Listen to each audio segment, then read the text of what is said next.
Hello, everyone. There's a couple new people here. Raise your hand if you've never been here before. Sweet. Okay, cool. Well, welcome. This is Natural High Wellness Center, kind of this part here, and I'm Spirit of Health over there. The other part, just for you who haven't been here before, Angel owns it. She's a certified colon hydrotherapist, so she does colon hydrotherapy here. There's 2 massage therapists here. There's a far infrared sauna. She does ear candling as well, and ion foot baths. So those are all her services if anyone's interested in anything like that. The class tonight is on the thyroid. It should be very good, very important, very big issue with so many people in America, thyroid problems. So I think you'll hopefully learn a lot tonight about the thyroid. As always, if you have any questions, ask them right away and we'll address them immediately. So I guess the first order of business would be discussing the thyroid and what its main functions are. And what we're also going to talk about tonight is we're going to talk mostly about hypothyroidism, underactive thyroid, because that's 95% of people that have thyroid issues. Very rarely does somebody have an overactive thyroid, but we can discuss that as well. We're going to talk about why people are having underactive thyroid, some of the main reasons, and then what you can do to correct thyroid conditions. And also if people are on medications like Synthroid and things like that, we're going to talk about Synthroid and what those type of medications do to the body, and how you can naturally get off of the Synthroid potentially. It really depends. If you've been on Synthroid for 30 years and you want to try to get off, that could be a little bit of a challenge. It just kind of depends on where you're at.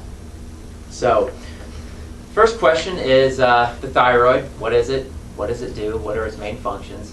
In a nutshell, the thyroid's main critical things that it does in the body is it's responsible for metabolism. One of the nicknames of thyroid is the master metabolism gland. It actually interacts with tons of other hormones in the body to help metabolism function properly in your body. The other thing it regulates is your body temperature, and it also is important for your energy levels because it brings oxygen to your cells. So a lot of people that have underactive thyroids are very tired and lethargic because they're not getting their system oxygenated properly, because that's another function of thyroid and thyroid hormones. The other hormones that interacts with is things like insulin, cortisol, estrogen, progesterone, testosterone. So everything's tied together. And anytime we talk about anything in the endocrine system, any part of the glandular system, did I lock the door again? I did that last time. Why am I locking the door? All right, anyway. You're late, you can't come in. Sorry, I locked you out, Candace. Here's a handout. So anytime we talk about the glandular system, whether it's the thyroid, the adrenals, pituitary, any part of the endocrine system, what's really important to understand is that it's like a symphony, okay? Everything has to be working in perfect harmony together. Here you go. It's kind of like, if you had a band or you had a symphony and everyone was like a straight A student except for the trombone player, like got an F, but he was playing in the concert, everybody would sound horrible just because of that one instrument being out of whack. And it's that way with your glandular system. When one's out of whack, like the thyroid or the adrenals, the other glands will try to compensate and make up for that, and it can throw everything else off. So we're talking about the thyroid tonight, but I just want to stress and let you know how critically important it is that you build your entire glandular system, okay? Regardless if you have a thyroid issue, and commonly if you have a thyroid issue, there's an adrenal component to it because they're so closely linked. The ovaries are also very closely linked to adrenal and thyroid function, and we'll talk a little bit more about that. But they all work very closely together. So you want to make sure you're putting the right things in your body to feed the entire glandular system, and you can focus on one, if you know there's an issue there, but understand that it all works together very closely.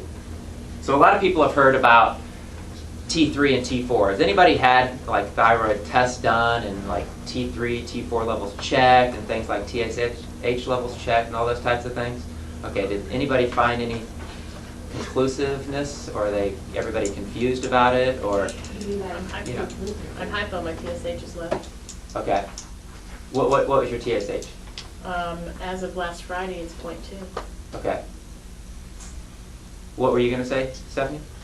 I've had several tons and tons. I've been to a lot of endocrinologists. It's been a nightmare. Oh, okay. I have had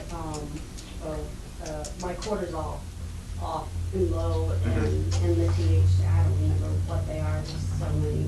But yeah, it's always like borderline, a little low. I'm wondering if it's just borderline. Mm-hmm. So a lot of people are confused, and we're going to talk about the testing and just how just really inaccurate it is. It's horribly, ridiculously inaccurate. And we'll get into more detail about that. But I want everybody first to understand what T3 and T4 means, in case you're interested or you like chemistry and things like that. But it's actually pretty simple. The T in T3 or T4 stands for tyrosine, okay, which is the amino acid that the body uses to produce thyroid hormone. The 3 or the 4 represents the number of iodine molecules. So you've all heard that iodine is critically important for the thyroid. Well, it's everything for the thyroid. I mean, your thyroid can't function without iodine because you don't have T3 or T4 without iodine, because that's the number of iodine molecules. If everything's functioning properly, you'll have plenty of T3 and T4 in the body.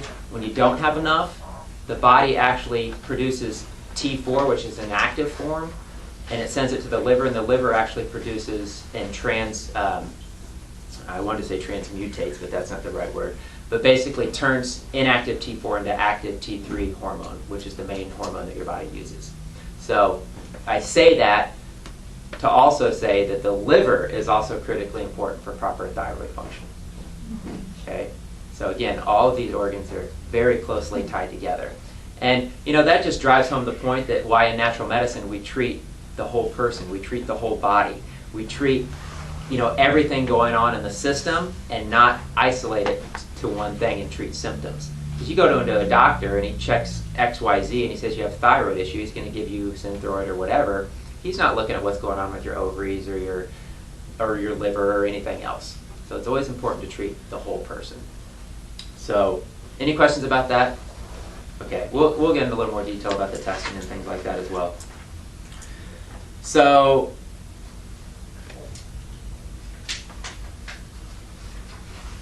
yeah, I think that's all I wanted to say on that as far as the function of the thyroid. I mean, that's basically it, those 3 main things: metabolism, body temperature, energy, getting oxygen to the cells. So, what are the main symptoms of an underactive thyroid? They're listed here on the second page. Some of the obvious ones would be sluggishness, tired all the time, weight gain, like people who they're doing everything right, or at least they think they're doing everything right. They're eating really well, eating really clean, exercising, and just can't lose weight to save their lives. A lot of times that's thyroid. Cold body temperature, and we're going to go over exactly how you check your basal body temperature to see if you have an underactive thyroid, which is a very good way to determine it. Hair, skin, and nails, even hair loss, dry skin, those are all common symptoms.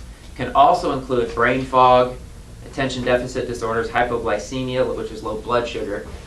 That's from adrenal gland dysfunction. Again, the thyroid and the adrenals are very closely linked. So sometimes when one out, the other's out. So you can have low blood sugar, depression, dementia, emotional instability, high cholesterol, low libido, and infertility. High cholesterol might seem weird to people, I don't know, but it did to me. But you understand the function of cholesterol in the body. We've talked a lot about cholesterol in the body, but the liver produces cholesterol on a daily basis. It's the thyroid that actually converts that cholesterol into hormones. So if your thyroid's not working properly, you'll have cholesterol running wild because your thyroid's not using it to convert to hormones. Okay, so just another example of how everything in the body works together. And then low libido and infertility, again, because it affects ovary function if your thyroid isn't working properly. Autoimmune form of hypothyroidism, Hashimoto's, some people have heard of that. The other side of the coin on that with the overactive thyroid is Graves' disease, if anyone's heard of that or known anyone who's had that. The other thing that comes with it is poor circulation, impaired immune function, and vulnerability to infections. We'll talk more about iodine when we get there, but that's critical. Not only is iodine critical for the thyroid, thyroid, but it's a critical part of the immune system as well. So some signs you can look for an underactive thyroid. I like to look at people's faces and kind of do face analysis. That's a kind of a newer thing I've been doing that's really fun. But on that, for thyroid, it's the outer third of your eyebrow. If it's really thin or even missing, that can be thyroid dysfunction. So everybody look at your neighbor. No, I'm just kidding.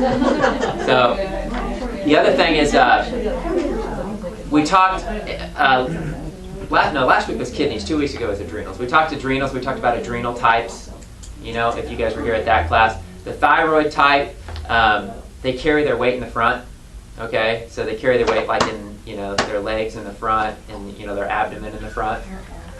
So that's kind of the thyroid type. And then I think one of the best indicators is the basal cell temperature. Has anybody checked their basal body temperature What is ever? basal? You have? What's that mean? What's basal? I don't know what, I honestly don't know what basal actually means. That's just what Okay. they call it. You know what? I have always had a low body temperature Yeah. for as long as I can remember, and nobody ever seemed to be concerned about it. Okay, well, we're going to talk about exactly what you do to check that. And I really think this is, we're going to go over the different kind of tests you can do. If you want to go to a medical doctor and get checked for thyroid. Why? Who's going to tell you it's okay? Exactly. Well, right, okay. So we'll talk about that real quick. Well, I'd like to be able to do my own, if I could read my own test, I'd have it done, so I Yeah. can read it. We'll go over that. The thing about the testing, since you mentioned it. Okay, here's the problem with testing. There's a lot of, I'm trying to figure out how to word this, but there's a lot of great tests you can get done with conventional medicine. Okay, there's a lot of things you can find out. But you have to understand, and a lot of you already know this, but the main thing when you get tests done at a conventional medical clinic, they're always looking for what? A solution. Something wrong. They're looking for a disease. They're looking for an illness, right? Okay? So when they check your thyroid, they're going to say your thyroid is fine if you don't have a disease. It tells you nothing about the current state of health or condition of your thyroid. If your thyroid's starting to malfunction and you're starting to feel symptoms of that, you can go to the doctor and you can say, oh, your thyroid's fine. Well, just because you don't have a disease doesn't mean your thyroid's fine. You actually have lost over 70% of the function of your thyroid before it shows up on a test when you go to the conventional medicine. 70% of your function. And that's common with a lot of tests that they do. Because again, their goal is disease. I meet so many people that come into my office and they're like, oh, I'm tired all the time, I just don't have any energy. And I went to the doctor and he just told me I'm crazy and it's all in my head and take some iron or whatever. And I said, well, unfortunately the reason for that is that they can't diagnose you with a disease and prescribe a drug for XYZ condition. They're going to tell you they can't help you because that's all they're trained to do, unfortunately. Did you have a question? Yeah, but actually it's a comment because even I have hypothyroid, I taking the Thyroid, but I still telling my doctor I feel all the symptoms. No, you're fine. Your numbers are right. But I'm still feeling the symptoms. We're going to go over that. Okay, we're going to get that. Okay, so in conventional medicine, okay, again, there are thyroid tests that they do. The TSH is not a good indicator, okay? And they keep changing the levels, okay, of what the TSH should be to indicate thyroid issues. They did used to say it was up to 5, and then they cut it back to 3. Now they're basically saying if the ideal range is, if it's anything over 1.5, you should be concerned about it, okay, the TSH levels. But the other things they never check, and if anybody suspects a thyroid issue, here's the other things you can check. You can check the free T4 and T3 levels, okay, and I give the numbers that they should be. The test that they never do is thyroid antibodies, which is how you can check to see if you have an autoimmune potential form of a thyroid condition. It's called paradoxase and antithyroglobulin antibodies.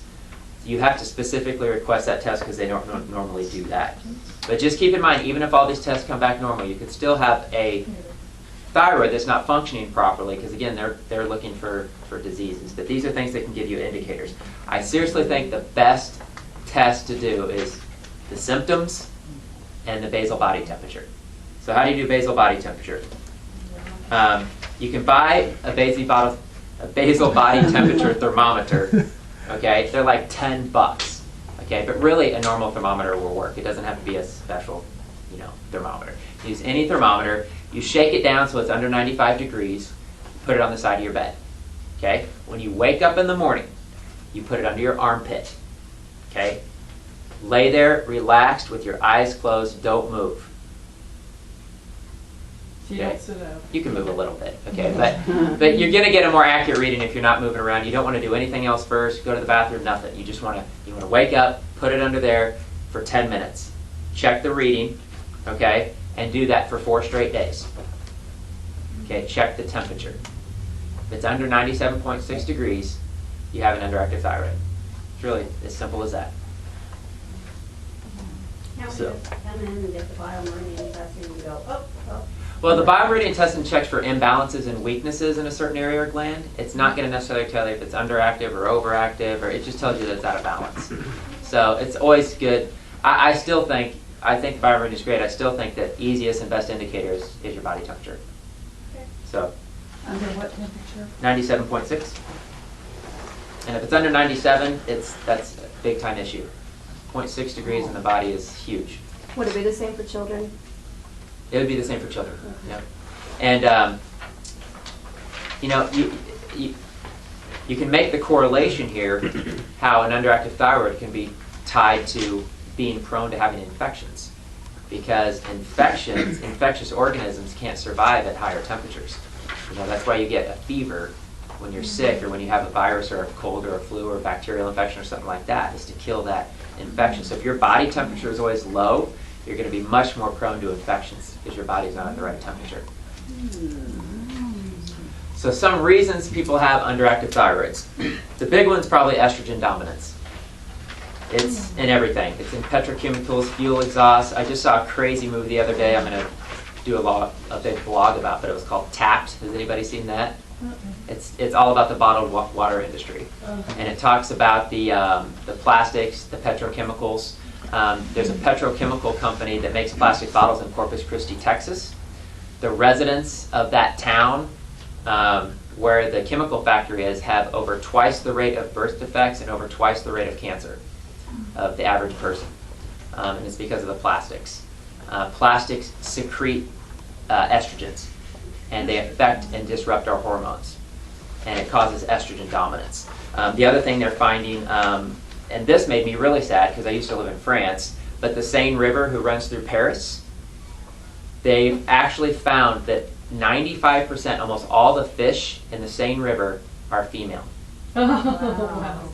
There's very few male fish anymore because of all this estrogen and plastics that's dumped into our water supply is changing the sex of the fish. Yeah. So this is pretty serious stuff. I mean, it's not nothing you can fix tomorrow, but one thing I'm going to blog, and if anybody does this, I implore you and I beg you, not just for health reasons, but for environmental reasons, please stop drinking bottled water. It's a complete waste of money, and it's not healthy, and it's not clean, and it's not pure, and it destroys you and the environment. There are actually whole cities that are banning bottled water. The city of Toronto in Canada has banned bottled water, and it's starting to happen more and more across the country. I saw a couple hands. What do you suggest to drink?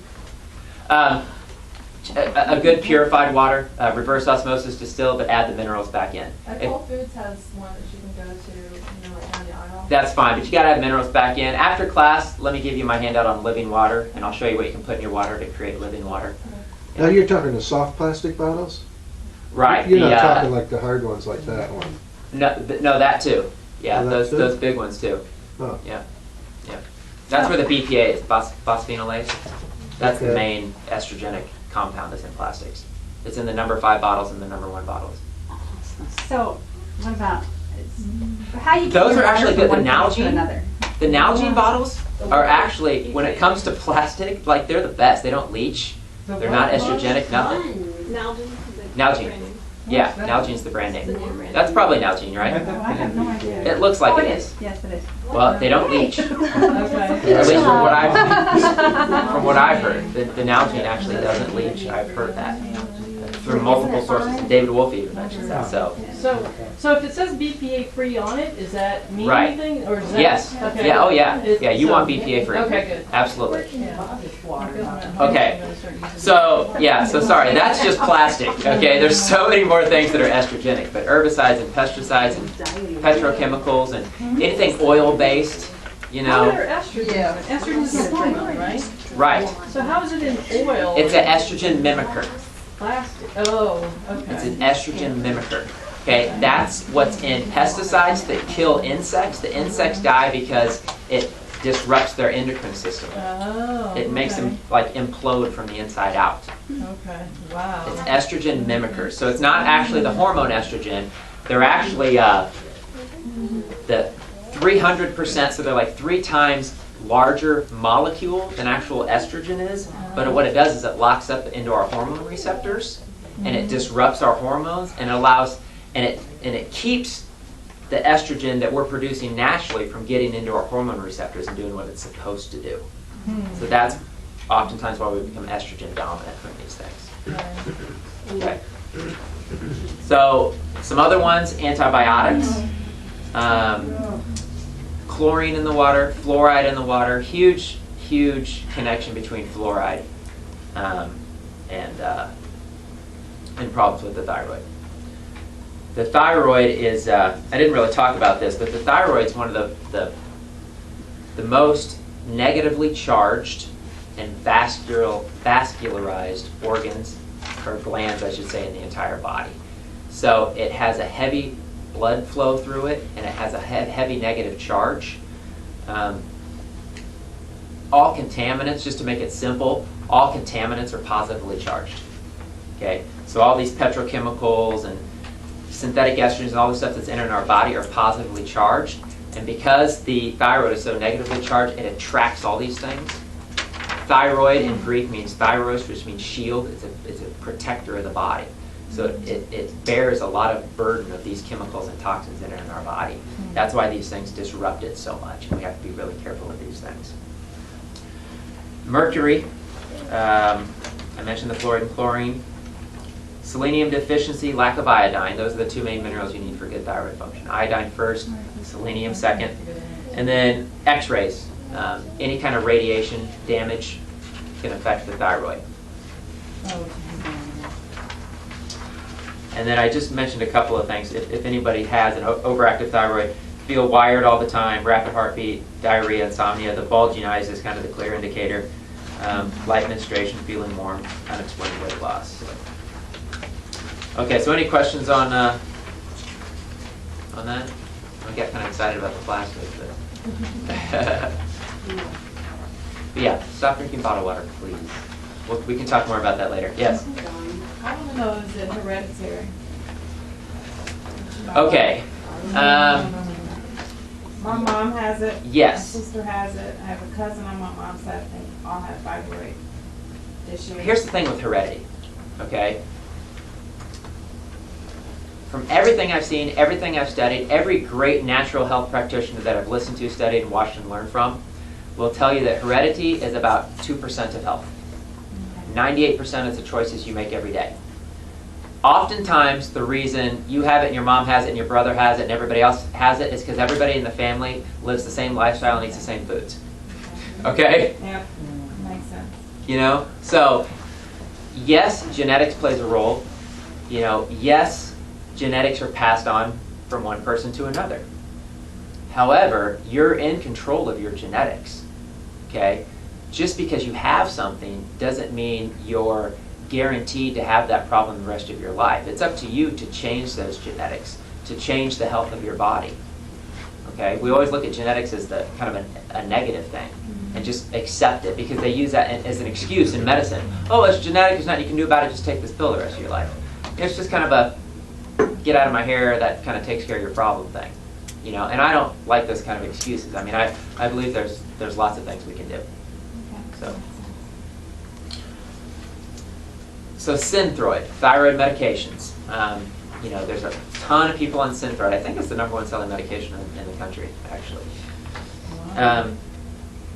Synthroid, in a nutshell, just like all medications, especially ones that are hormone related, it's replacing something synthetically with what the body is supposed to be doing naturally. Now, if you've had your thyroid removed because you had a tumor or cancer or something like that, obviously you have to have synthetic thyroid hormone the rest of your life. Otherwise, you wouldn't be able to do those basic functions you need thyroid hormone for. If that's not the case, though, I sincerely believe that people can get off of Synthroid and thyroid medications. There's a couple of people that I work with that have. Unfortunately, they're not here. Otherwise, they could testify. But you can totally do it. So, with any hormone you put in the body, and that's why I'm not a big fan of people putting hormones in their body, even if it's melatonin to sleep or things like that, because again, it's artificially replacing what the body's supposed to be doing. It's better to stimulate your glands to function the way that God intended them to function. That might diminish over time, but all we can do is try. And then worst case scenario, last choice, last scenario is always to take the synthetic hormone if you need it. Sometimes that's our only choice. But people go to the doctor and they just say take this and they take it. They don't even look for other options. So I just encourage people to look for other options because there are definitely things you can do. So what happens when you take like Synthroid is it's telling your thyroid not to produce hormones anymore, right? It's getting it. It's getting it from a synthetic source. It's in your bloodstream. You don't need it anymore, right?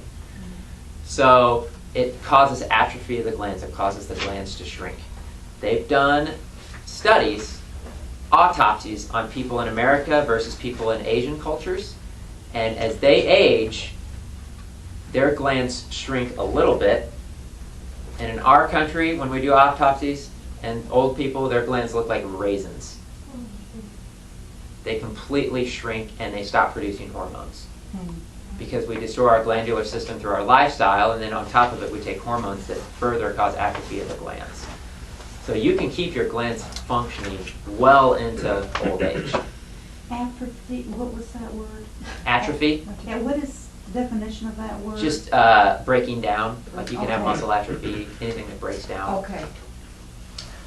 So what's happening with, I don't know if this exactly will answer your question, but a lot of times when people take hormones from their doctor, from their medical doctor, we don't have a clue about hormones. Like this whole hormone replacement thing is fairly new. I mean, it's not more than 30 years old. So just totally guessing on what and how much hormone to put in the body. And what it's doing is throwing everything totally out of whack. If you've ever known anyone who's taken steroids and they felt totally insane and crazy and like could eat, an entire truck full of food, I mean, it makes you insane because it's way more than the body would ever naturally produce. And the same thing happens with thyroid hormone.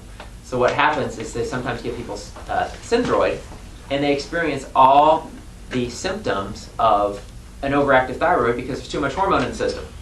So you feel like you're crazy. You feel nervousness, anxiety, rapid heartbeat, all of those symptoms because there's way more hormone in the body, so they have to cut back on the dosage. Okay, does that make sense? Okay, so what happens when you heal this is the good news, when you heal the thyroid naturally, and you can do it within weeks if you start putting the right things in your body. When you start taking all the things we'll go over to heal the thyroid naturally, and all of a sudden you feel symptoms of an overactive thyroid, it's because you don't need as much of the medication anymore. So you start weaning off your medication. Okay? And then you can monitor that and eventually completely get off it as you heal your thyroid. Yes? What the interaction with all these things you're going to talk about with a script? Because you just said that we don't know sometimes what we're putting in our body when we take medicine from a doctor. Right. But then we're putting all these other things you're going to talk about later. What about the potential interaction? Well, what I always tell people just as a general rule of thumb is 90 minutes before or after. So if you're taking a thyroid medication, anything natural, just take 90 minutes before or after. But it's still, both of them are systemic, right? So they're going to both be in your bloodstream at the same time. Yes. So the interaction is only going to occur in the digestive system? There's usually not a reaction. Okay, just curious. There's usually not a reaction, but I just And tell that people is 90 all. minutes before or after. Okay.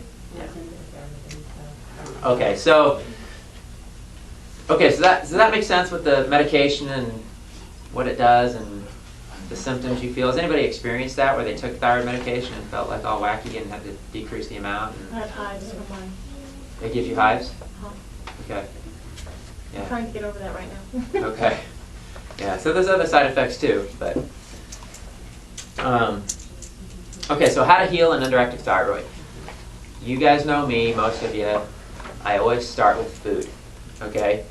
And with the thyroid, there's other things going on because there's a lot of environmental factors, the poisons, the toxins, the pollutants, the mercury, the plastics, the blah, blah, blah. But it always starts with food, okay? What destroys the glandular system? The number one thing that destroys the glandular system is sugar, because it's the number one thing that destroys everything in your body and your immune system and everything else. So sugar's the worst. Then would be all your processed foods. Okay, those would be the two worst things. I put the the SAD, the Standard American Diet, and oftentimes it's lifestyle factors alone that causes the thyroid to be out of balance. Again, that's why people can think maybe it's genetic, because it's those type of lifestyle factors going on within that family, and just not knowing anything about this. The other thing you want to look out for is common allergenic foods. The two worst possible foods you can put in your body, besides sugar, for the thyroid, are soy and peanuts. I know a lot of people are sad because of the peanuts. What Okay. about walnuts? I thought walnuts were not good either for your thyroid. As far as I know, all other nuts are fine. In fact, they should benefit it because of the fatty acids. That's as far as I know. And there might be some other research out there. But soy and peanuts are the two big no-nos when it comes to thyroid health. And any other common allergenic food can disrupt the thyroid, which would be like your gluten that a lot of people are allergic to, dairy products. Just like Hippocrates said, for all patient complaints, look to the spine and look to the bowels. So there's also a link between gut health and thyroid issues. If you're eating foods that are allergenic, causing autoimmune reactions in the body, that's also going to affect your thyroid. So, soy. I put on there, avoid it like the plague, and I mean it. It's estrogenic, it's a goitrogen, it blocks thyroid function. Even the fermented one? Fermented soy would be an exception. Miso and tempeh and things like that, I can live with that. But you definitely don't want to do soy milk, and there's soy's in everything, so be careful with the soy. So food-wise, So food-wise, that is great for the thyroid are salty foods, okay? Now, I'm not talking processed salt, crappy salt that's in processed foods and in packages, potato chips, sorry, Tammy, table salt, Sure, I don't know if you guys know the whole history of salt and iodized salt and how that all started. I'll tell you that real quick, it's kind of interesting. Salt, okay, it's one of the most powerful foods on the planet. It's one of the most treasured foods in all of history. Anybody know that? Okay. Oh, yeah. Do you know where the word salary comes from? What you get paid That's right. when you work at a job? Oh, that's right, they used to use it. It comes from the word salt, because people used to be paid in salt. That's how valuable it was. If there was an army hiking across the desert, they were never without salt, because they knew they could not survive without salt. Okay? Salt is critical. Okay, but salt comes from the earth, and naturally occurring salt from the earth and from the ocean contains 80 plus naturally occurring minerals in the exact proportion that your body needs. It's a food. It's a fantastic, powerful, amazing food. It's the most important mineral you put in your body is sodium. So you can't get a drop of water into any cell in your body without sodium. That's why people who are dehydrated, not to get off on a tangent, but I am. That's why people who are dehydrated are retaining water like a cactus, because their body is using every bit of sodium to hold on to the water because they don't drink enough water. It's the number one reason people have water retention. We went over that in detail in the kidney class last Thursday. If anybody's interested, you can watch that online. Salt is of critical importance to the entire glandular system. The problem is, we discovered that by refining salt, taking it out of a mine, stripping all the nutrients out of it, and making it just sodium chloride, we could use it to build stuff. It's a product of industry. Okay, they use it as a building material. It was never, ever meant for human consumption. But somebody got the idea saying, hey, we got a lot of extra salt over here. People like to eat salt. Let's sell salt. Morton salt, huge containers, $1. Okay, that's why people started eating refined table salt. This stuff is straight, 100% poison. If you have it in your house, throw it away. It is literally poison. The reason that people started getting goiter, they started getting thyroid issues, thyroid swelling, was because it was completely deficient in all the minerals. So what they said is, oh, well, the thyroid needs iodine. We'll just add a little iodine to it, so we got iodized salt, right? We've solved the problem. All in our infinite wisdom, right? So now people weren't getting goiter. They weren't having thyroid problems because they had the iodine to the salt. But it's still poison. All the other 80 minerals are missing. You got sodium chloride, you got iodine. That's it. It's still horrible for the body. So you need sea salt, a good quality sea salt. I'm a big fan of the Celtic sea salt, the Redmond sea salt, the Himalayan pink salt. All of those are fantastic. Okay, and you need them. You need them to feed the glandular system. You need them for the thyroid. You need them for the adrenals. Is real salt? Is that? Yeah, that's the Redmond real salt. Okay. Can you get that at the Whole Foods store? I have like 3 different kinds of salt here. Oh, do you? Oh. Yeah, but you can get them all at Whole Foods too. Absolutely. Yep. So any salt that's pure white is bleached? Not necessarily. Not necessarily. Most of them. Because Morton sells a sea salt, Oh gosh, and I just, avoid Morton like plague, man. Yeah, but why can they even call it sea salt? because they're trying to sell salt. I mean, Okay. just, I wouldn't trust them. Let's say Morton decided, hey, you know, we're going to use a real sea salt. I still don't trust them. I mean, any company some who's can be white, deceived huh? the public, you know, if they're coming out with something healthy, okay, Walmart coming out with all these healthy products, it's deception, okay? It's to gain market share and to gain money. Don't buy into it, okay? These companies care about profit, not health. But there are a lot of people and companies out there that do care about your health. So buy from them. All right, what about Mrs. Dash? I I love Mrs. Dash. don't know about Mrs. Dash's salt. I know she's got some good, I know she's got some good spice mixtures. Yeah, so salt-free. Yeah, I think her salt-free seasoning is just a blend of herbs. I think it's Okay. fine. Fine. Just add sea salt if you want. Just add some sea salt to it, and then you're There you go. All right, I'm good. Mrs. Dash is cool. Nothing against Mrs. Dash. How much sea salt should you be eating every day? You know, it really depends. Susie was noticing that she didn't feel like she needed a lot of salt because her adrenals were functioning pretty well, and so she wasn't craving salt. But a lot of people crave salt, and then they dive into, you know, the bag of potato chips or whatever. Because their body does want salt, they need salt. It doesn't mean that they're just like, you know, having a crazy weird moment or something. You know, they really probably need that salt. So put some sea salt in some water, like a pinch of sea salt in a glass of water. By the way, that's the immediate way to stop an asthma attack. Pinch of salt with a big glass of water will stop an asthma attack immediately. Yeah. Wow. Because asthma is a dehydration condition. It tells the brains to tell the lungs to relax. So it just depends on what you need. But start by putting salt in your water. And, you know, I put a lot of salt on, you know, my vegetables and stuff like that. I salt all my food. And that's with sea salt. With sea salt, yeah. So no white salt. To answer your question, there are a couple pure sea salts that are all white, but you better know what you're getting. See, I went on a master cleanse for like 13 days, Right. and I used Morton sea salt, Okay. and I think that's part of the reason why I ended up getting kidney stones, because I ended up getting dehydrated. Yeah, I wouldn't. Yeah. So, but it's surprising, their Don't do books that don't next time. explain well that the danger of dehydration. Yeah. They should explain that better, I thought. Yeah, exactly. Yeah, and that's why so many people, okay, I'm taking too much time on this, but that's okay. That's why so many people have high blood pressure from excess sodium intake, because it's sodium, sodium, sodium without the balance of the other minerals. Most people have high blood pressure because they're dehydrated and they have mineral imbalances. So all you have to do is get the right combination of minerals.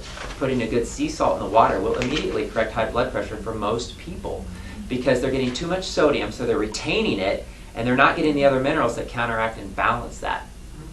So they're giving people potassium, because of the excess sodium, which is fine, but it's more the mineral balance that you need. So what do? You have the salt and the balance of what else?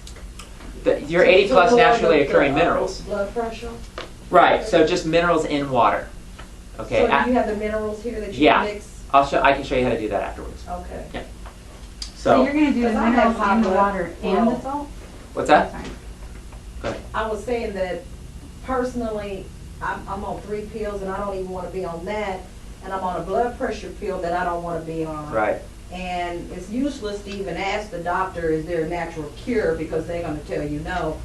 But I want to know this because I want to get off the medicines that I'm on, the high blood pressure pill. And that makes sense what you said. Praise God. Yeah, Yeah, that makes so much sense. It's awesome. Yeah, All right, we'll talk. okay. All right, what were you going to say?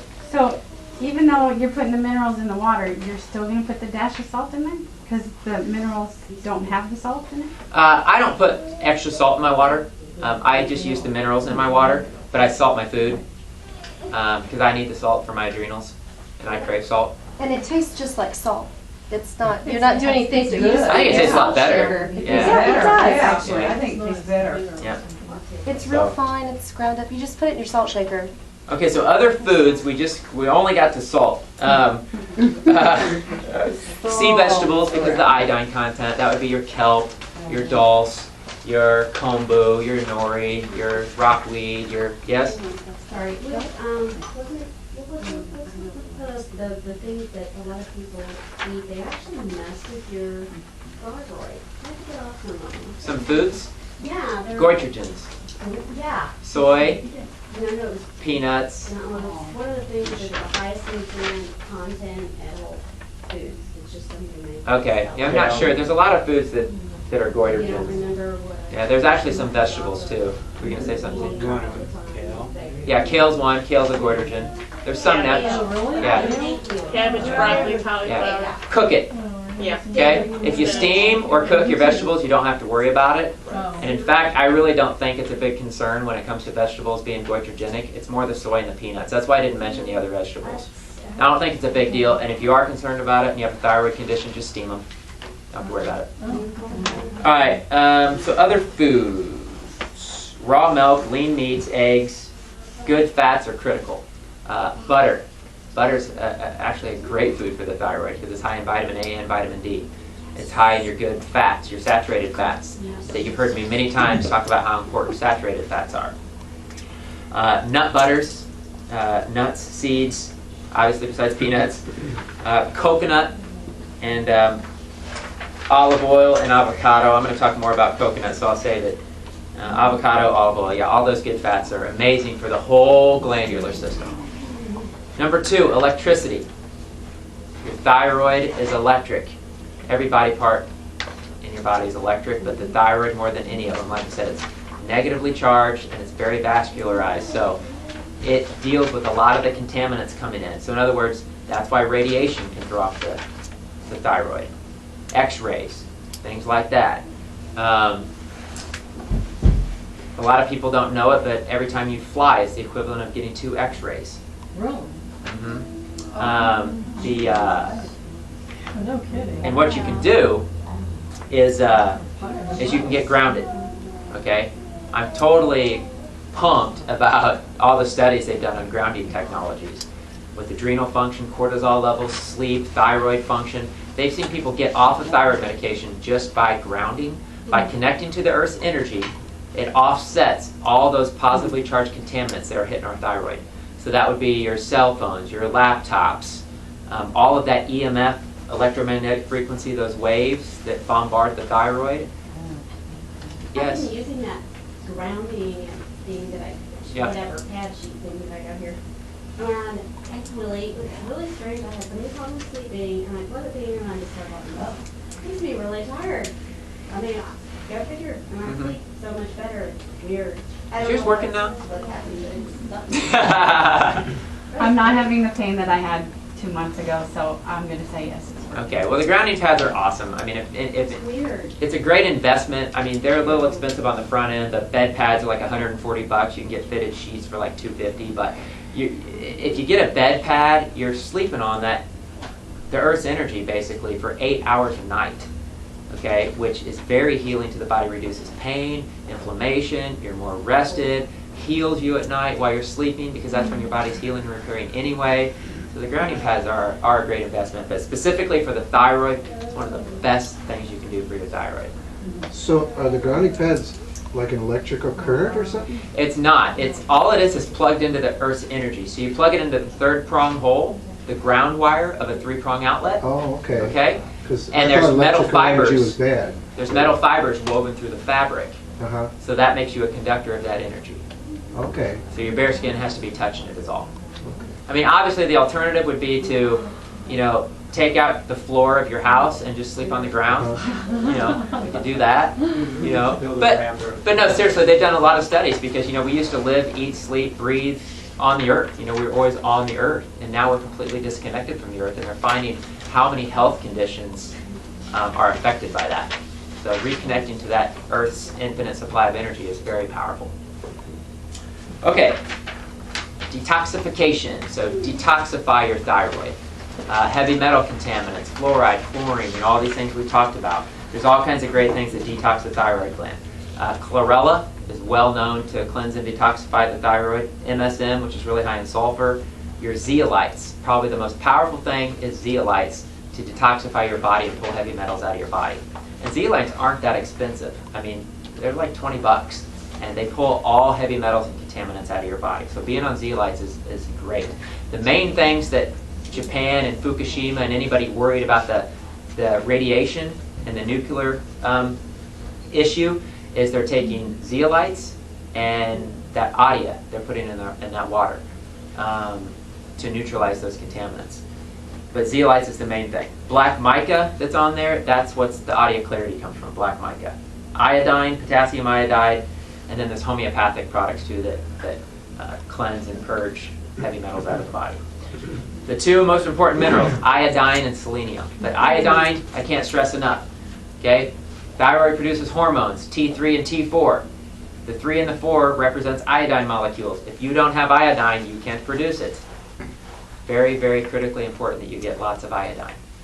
Hardly anybody takes iodine. Almost everybody's deficient in iodine. That comes in a pill, doesn't it? The iodine? You can get it in pills, but it's much, much better in liquid form. Okay. Yeah, so I can show you a couple, but what I have people do if they've never taken an iodine supplement before is called iodine loading the first month to really get the iodine in your system. Man, we could do a whole class on iodine. It's so critically important. People only think of iodine when they think of the thyroid, but they have found that 100% of women who have breast cancer have a deficiency in iodine. 100%. Okay? If you have breast cancer, if you want to protect your breast health, we're going to do breast health next week with Linda. It's going to be cool. She's going to talk all about the thermography and breast health and iodine and all that. Got to have iodine for breast health. Got to have iodine for ovary health. Okay, critical for fertility, for just the entire endocrine system, male or female. But women absolutely need to be taking iodine. Would it be the same amount for children? 3 drops 3 times? No, probably less for children. Okay, we'll talk. Yeah, we'll talk about that. But the other aspect of the iodine is, of course, the the antibacterial, antiviral properties of it. They used to use iodine in hospitals, and people weren't getting infections because they were using iodine, and now they don't, and everybody's dying of infections by going to the hospital. It's ridiculous.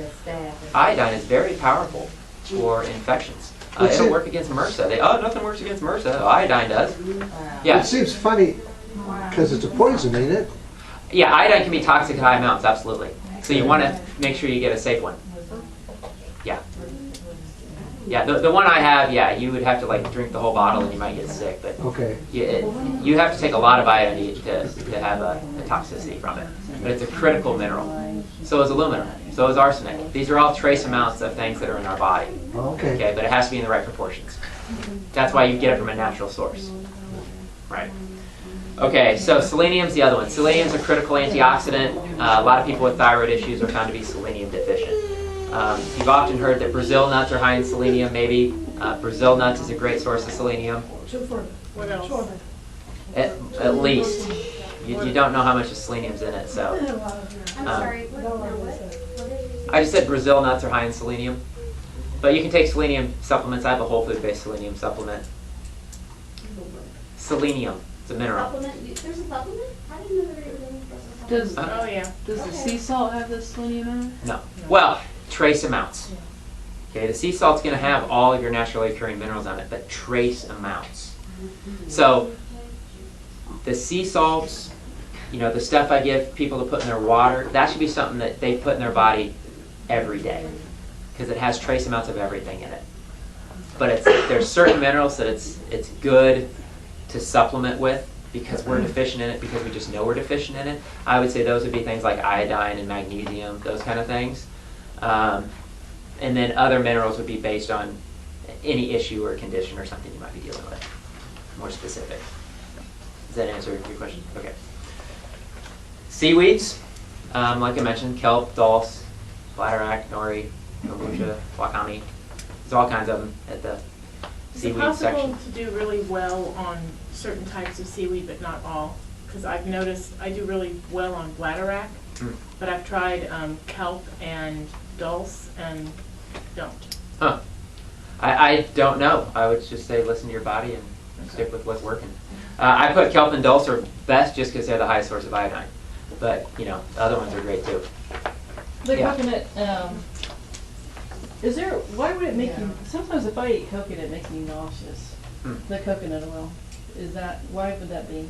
I'm not sure. Okay. And what kind of coconut are you talking about? Are you talking about the meat of the coconut? I'm talking about coconut oil. Just coconut oil? Yes, the coconut oil. And you can eat the meat and stuff like that, but yeah, I don't know. I don't really have an answer for your question, Janet. I'm not exactly sure. We have to kind of talk some more, but that's that usually doesn't happen with people. Well, and it doesn't happen every time, and I Okay. have a hard time eating it anyway because of the texture. I don't like it. Okay. But I make myself eat it because I know it's good for me. Right. And I don't always have that reaction, but sometimes I just get nauseous. No, don't force it if it doesn't work for you. We'll find something else. Yeah. So coconut, since we're on the subject, it is the single best fat for your thyroid gland. Yes, hands down the best fat for your thyroid gland. Just doing iodine and a grounding pad and the coconut, you can come off thyroid medication. Okay? Those are the keys. The coconut, you can even rub right here. Rub it right on your thyroid. Goes straight transdermal through the skin right to the thyroid. Okay, but also eating it is great. Plus there's a bazillion other benefits to coconut. So I'm a huge, huge fan of coconut, obviously. It's also a precursor for hormone production. All fats are, but coconut's a really, really good one. So you need fats to produce hormones. That's why low-fat diets are stupid. Okay? It was the dumbest thing that doctors ever started doing back in the 70s, but hey, we learned from our mistakes, hopefully. But I've done whole classes on fats if you want the lowdown. If man made it, touched it, and processed it, it's bad for you. If God made it and you're eating it, it's good for you. Avocados, coconuts, all of that great stuff. Okay, but if man's altered it, stay away from it. Margarine, I can't believe it's not butter. That stuff is garbage. It's plastic. Eat real butter, absolutely. Our grandparents and great-grandparents eating butter and stuff like that forever. They're fine. So, herbs. There's all kinds of great herbs for the thyroid. Anything that's high in iodine will be a great herb for the thyroid. Black walnut is the highest herbal source of iodine. Black walnut trees grow around here in Kansas City by the bazillion. In September and October, you can get 50 buckets fulls of black walnuts, and we can make tinctures out of it, and everybody will have an iodine party. We'll be rocking. So you can totally get it for free. Mother Nature provides. We just got to know how to use it. Yeah. So there's lots of iodine around here. That's awesome. So any of your sea vegetables, of course. Ashwagandha is my favorite and the best known Chinese tonic herb for the thyroid. Ashwagandha. Some of the other ones are stinging nettle, alfalfa, horsetail. Exercise and sunshine. Sunshine is critical. Again, I like to talk about the whole glandular system. Sunshine stimulates hormone production. Okay? That's why I never, ever, ever, ever, since I learned this, I never, ever, ever wear sunglasses. You are blocking the most critical, life-giving energy force in the world from entering your body. Wow. And when it enters your eyes, it specifically immediately stimulates your pituitary, your hypothalamus, which controls every function in your body, every gland in your body. That's how you produce melatonin, so you sleep well. Okay? Sunshine is critically important for your glandular system. So ideally, don't wear sunglasses. Maybe just wear them when you drive or something so you don't, kill somebody. But it's really important to get sunshine into your eyes. It really is. Wow. Does the sun really cause skin cancer? No. Okay. Well, let me put it this way. If you lay out for 4 hours a day and you never wear sunscreen, you're going to get skin cancer. If you damage your skin, you're going to get skin cancer. Okay. But if you're smart about the sun you get, the sun is known to prevent all types of cancer. I read a study that all skin cancers, melanomas, there was a higher incident of melanoma skin cancer in indoor workers than outdoor workers. People who were like landscapers and working out in the sun all day were not getting skin cancer because the sun and the vitamin D and everything from the sun is very protective of the body and is known to prevent all different types of cancer. Sunscreen and the chemicals in sunscreen is more linked to cancer than the sun. I think I So read just that. don't damage your skin. You never want to damage your skin. If you look at I don't know if any of you have known anybody from Asia. Like I had a friend when I lived in Las Vegas who was from Thailand, and he never, it was 120 in Vegas, right? He never ever wore sunscreen. If it was a super hot day, we're out playing tennis, he would just wear a big brimmed hat and he'd wear long sleeve, really light long sleeve clothing.